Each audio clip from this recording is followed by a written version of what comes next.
está aqui num churrasco agora. São exatamente 10h25 da noite. Queria falar que estou aqui com o Dário, Perrota, Leandro Zarat,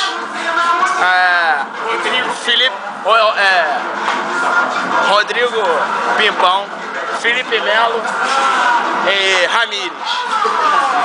Acredito eu que hoje se encontra quase a seleção aqui na Samoa.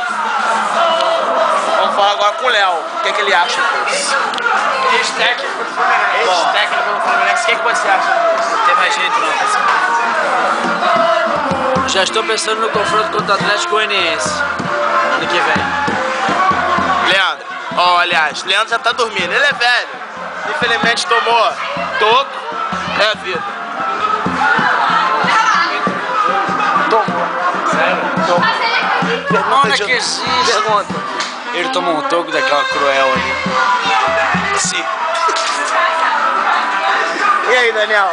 Fala aí, moleque, o que tu acha desse churrasquinho? R$180. Só meu ele levou foi 30. Eu acho que esse churrasco... Calma aí que eu tenho que alongar a câmera pra aparecer a tua cabeça. A churrasqueira caiu. A churrasqueira caiu. O fato da churrasqueira cair... Assim, o fato da churrasqueira cair... O fato da gente ter que trocar o endereço, isso é na hora, tudo isso mostra a falta de uma estrutura do futebol carioca.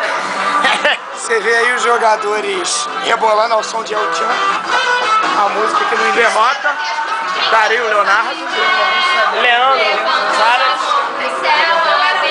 Rodrigo Pimpão, Felipe Melo e Ramires. E aí, velho? Isso mostra a estrutura. O time ganhou ontem da Argentina e tá aqui, dançando ao som de El Chan, sucesso dos anos 90. A gente daqui a pouco vai filmar sexo explícito. Tem que parar de filmar essa merda.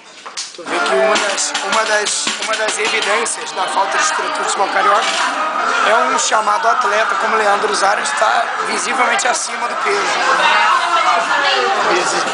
Visivelmente? Está com fome de gols.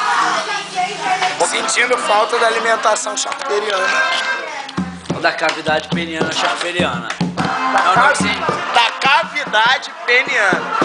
É cavidade ou é peniana? A gente não sabe. Peniana charperiana. É o nome científico do pênis charperiano. Oi? Aquele filtro lá que eu te falei.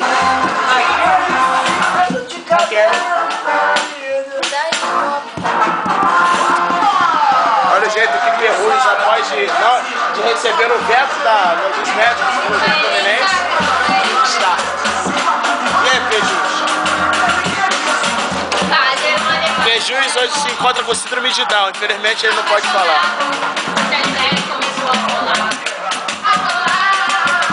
O pau do Léo lateja.